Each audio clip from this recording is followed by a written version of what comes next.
May namataang tumatagas na langis mula sa halos lubog ng cargo vessel ng Vietnam Star sa Calundorang Bay ng Balabac, Palawan. Sa kuha ng drone ng Philippine Coast Guard, makikitang kumalat na ito sa paligid ng barko.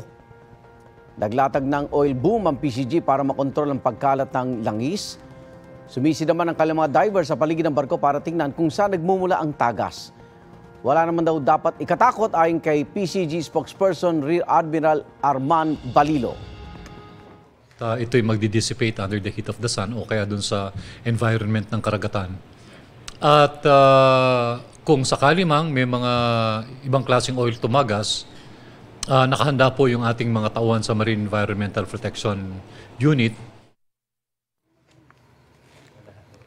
Nasira ang mga kagamitan sa ilang paaralan sa Northern Samar dahil sa malawakang pagbaha. Isang Katarman Central School sa bayan ng Katarman sa mga lubhang nasalanta. Sa pagbisita ng DepEd Northern Samar, tumambad sa kanila ang modules at mga libro na nabalot ng putik. Nasira rin ang mga computer na ginagamit ng mga guro. Ayon sa isang DepEd official, ngayon lang sila nakaranas ng ganoon kataas na baha. Nagtulong-tulong ang mga teacher at estudyante sa paglilinis ng mga classroom. Mga kapuso, para una ka sa mga balita, mag-subscribe sa GMA Integrated News sa YouTube. Sa mga kapuso abroad, subaybayan niyo po kami sa GMA Pinoy TV at sa www.gmanews.tv.